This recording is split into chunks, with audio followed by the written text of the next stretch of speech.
Hi everyone, this is Fahad Mirza and I welcome you to the channel. There are two areas in AI which I believe require a lot of attention from developers, companies, and the stakeholders. Those two areas are AI security and AI observability. AI security, in my opinion, is least attentive area at the moment and require a lot of, I would say, attention from all of these stakeholders. And same goes for the observability. Especially if you are using API based models, then you need to know what exactly is happening with your API calls. Even if you are using local models, you want to trace, you want to really look under the hood as what exactly happens when you make an API call or even a local API call to your model with any tool. That is where it is imperative that we use some sort of observability tool, and this HoneyHive is one such tool.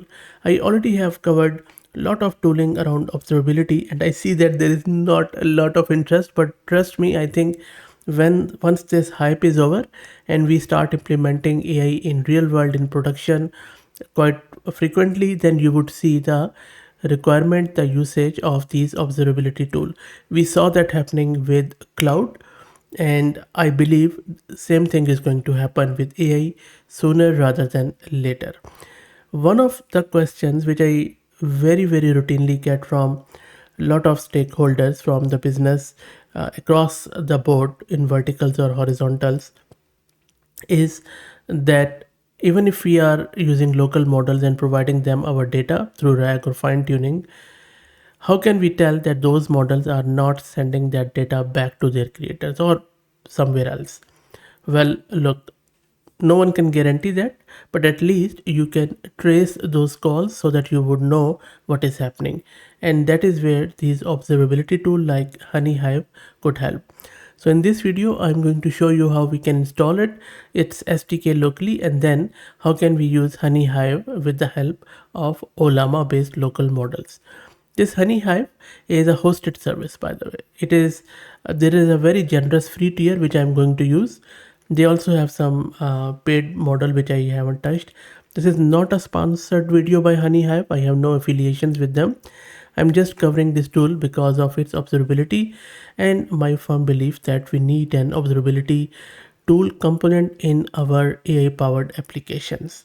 If you are interested in purely open source and local tool when it comes to observability, then please search my channel. I have done 3 or 4 tools at least in the last few months where you would install everything locally. So having said that, let's get started. We will install it locally and then we will see how it works. Let me also give a huge thanks to Mast Compute for sponsoring the VM and GPU for this video. If you're looking to rent a GPU on very affordable prices, I will drop the link to their website in video's description. Plus, I'm also going to give you a coupon code of 50% discount on range of GPUs, so do check them out. This is my Ubuntu system and this is the GPU card which I'm going to use. And if you don't know what Ollama is, because we will be using local models with the help of Ollama. Ollama is, I would say, one of the easiest tool to run large language models locally.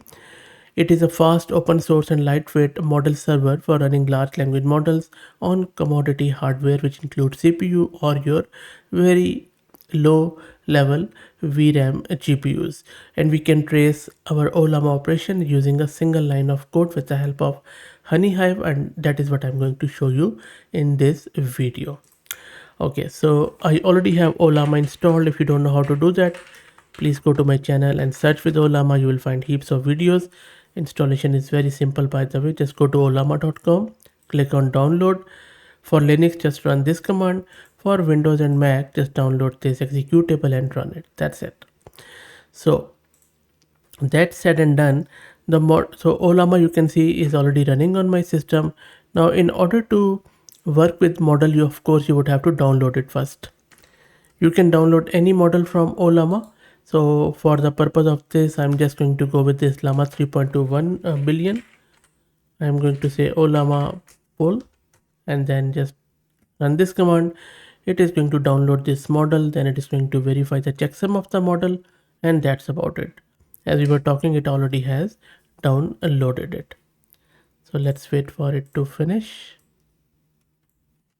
That doesn't take too long, and you can go to Ollama's website. From here you can click on models, and then you can search for any model from that website. And meanwhile the model is downloaded, let's quickly create a virtual environment, and we will create the SDK of this HoneyHive and also the Ollama, so which is simple pip command, shouldn't take too long. Okay, everything is installed now. Let me show you how it works. So first up, let me just go to my one of the directory. I'll just create a new directory. This is where I'm going to show you the code. That is why I am creating this. So I'm just creating this app.py, and I'm going to open it in my VS Code to show you the code. So this is where I'm going to put my code in. So you see, all I'm doing, I'm importing Ollama, I'm importing HoneyHive. This is where we are instantiating HoneyHive, which is a hosted service. And this is where we are specifying our Ollama model, which we have just downloaded. You can put or replace this line with any of your model if you like. Then I'm asking it a random prompt, and we are printing it out to see what happens here. So now, having said that, first we need this API key from HoneyHive. As I said earlier, it's a hosted service. So you would need to go to HoneyHive's website, click on sign up with your free email account. The good thing is that they don't require any credit card or anything. Once you are signed up and logged in, on the top right, you would have already created a project.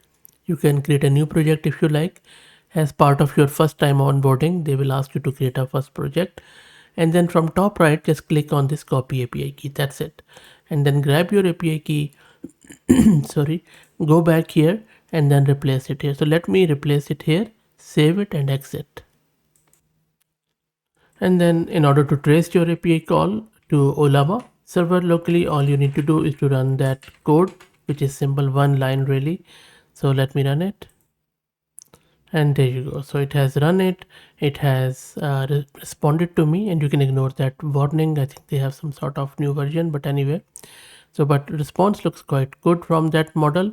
Now let's go to the website of HoneyHive and check the observability data. So if I quickly go to app.honeyhive, there is already something happening, as you can see in the graph in the dashboard on the left. Click on data store, and there you go. So this is our API call with Ollama based model which we have made, and let me click it to see what is happening. There is some timing, there is some trace happening here, input, output, and then you can also evaluate it with human. That is quite good, very nice. If I click here, this is a so I have just clicked on Ollama chat, and this was a response coming from model or assistant. You can also give it stars like this. That's quite correct. This was my configuration. I'm just chatting with it, no streaming. And this is the metadata. You can see that how many tokens it took, completion token, prompt token, very nice. And this is really good stuff. That JSON message has been printed here, which you can check to see start time, end time. You can see how much latency is there. And behind the scene, it is using open telemetry, which I already have covered on the channel. Really, really good stuff. So you see, this is just one example, a very simple API call which I have made, and then it has really given me quite a good data. And then if you want to see the graphs, there is a daily session count, and then how many requests are coming. If you hover on it, there is only one event, that's I just did, and then this much duration it took in millisecond, really fast by the way. So you see a lot of usability there, so you can appreciate the observability, especially if you have a very heavy API based application which you want to run with it. I think it's a must to have observability in addition to security, remember that. So I will drop the link to their website in video's description. Let me know what you think. If you like the content, please consider subscribing to the channel. If you're already subscribed, please share it among your network as it helps a lot. Thank you for watching.